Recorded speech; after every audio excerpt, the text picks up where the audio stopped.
जूली जी, ललित जी, जसवंत गुर्जर जी, इनने हो चुके जीएसटी लागू।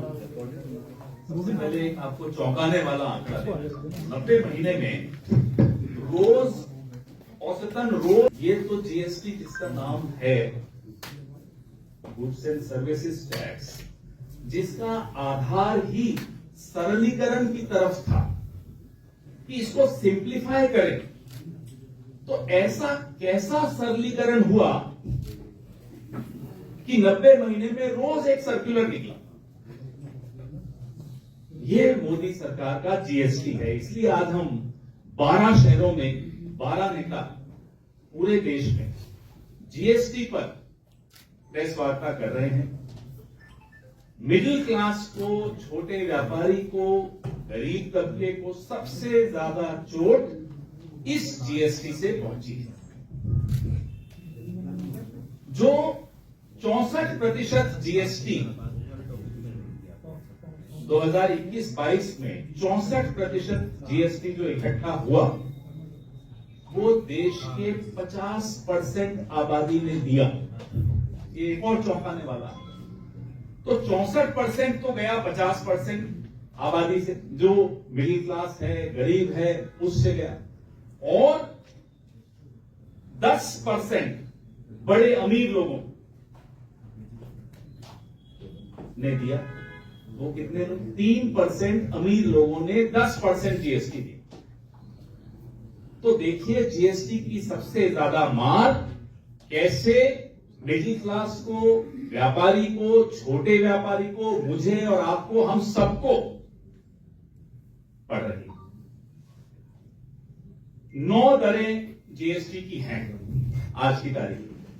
स्लैब्स जिसको हम कहते हैं, 9 स्लैब्स। पहली बार ऐसा हुआ आजाद हिंदुस्तान में कि किसानों पर अलग अलग उनकी इक्विपमेंट पर, ट्रैक्टर पर जीएसटी लगा दी।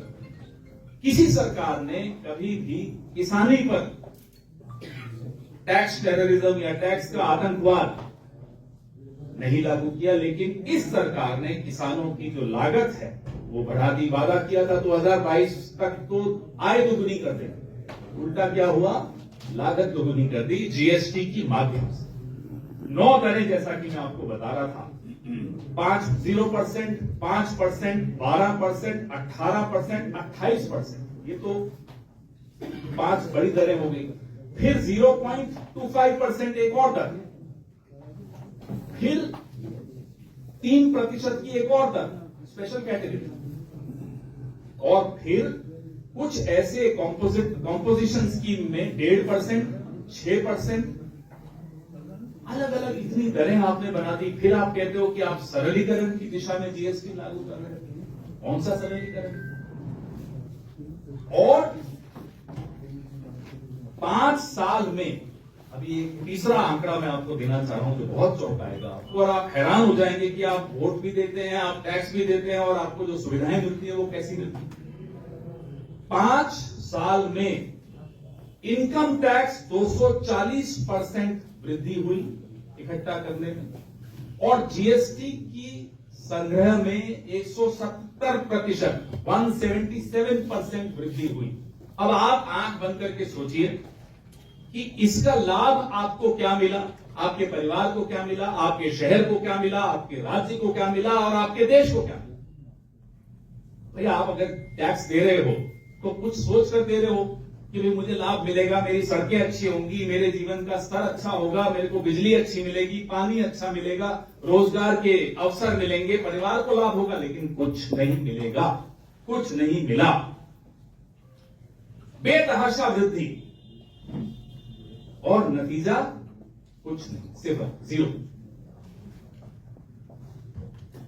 कोई रोबोट हो या कंप्यूटर हो तो शायद जीएसटी को समझ पाए। विदेशों में एक्सपर्ट्स ने प्रयास कर लिया कि भारत के जीएसटी को थोड़ा समझें, परिभाषित करें, सरल करें, कोई नहीं कर पाया। यहां तक कि जो अरविंद सुब्रमण्यम नाम के व्यक्ति हैं, मुख्य आर्थिक सलाहकार रहे हुए हैं प्रधानमंत्री के, और जीएसटी के आर्किटेक्ट कहूंगा मैं उनको, वो खुद कहते हैं कि ये एक राष्ट्रीय त्रासदी है, इट्स अ नेशनल ट्रेजेडी। स्वर्गीय डॉक्टर मनमोहन सिंह ने 2017 में जब जीएसटी बन गई, लागू हो गई, तब मनमोहन सिंह जी ने बड़ी अच्छी एक बात कही, बड़ा अच्छा स्टेटमेंट दिया कि हम तो खुद जीएसटी के पक्ष में थे, हम लागू करना चाहते थे, लेकिन जिस तरीके से ये जीएसटी बिना देखभाल और पर्याप्त तैयारी के, योनि के शब्द हैं, जिस तरह से ये लागू हो रही है, ये गरीब और मध्यम वर्ग को लूटने की नीति है, ये डॉक्टर मनमोहन सिंह ने कहा।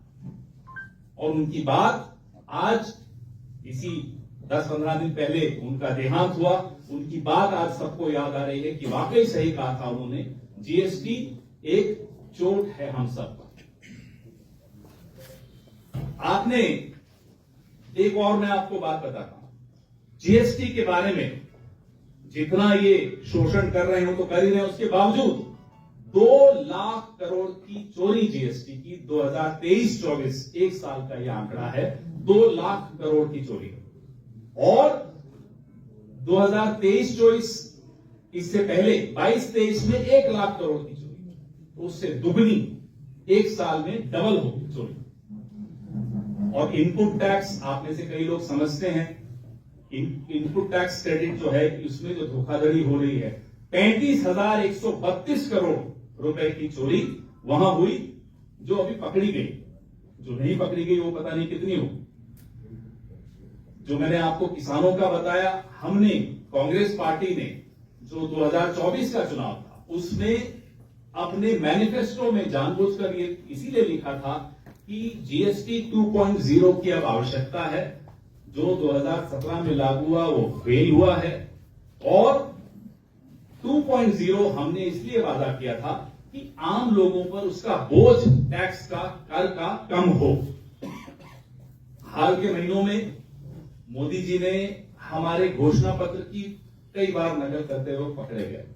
हम उनसे आग्रह करते हैं कि एक बार और नकल कर लीजिए हमारे घोषणा पत्र और जीएसटी 2.0 को लागू कीजिए, नहीं तो आज जयपुर में आप सबकी उपस्थिति में टीकाराम जूली गवाही देंगे कि जीएसटी का full form Gabbar Sitharaman tax हो चुका है।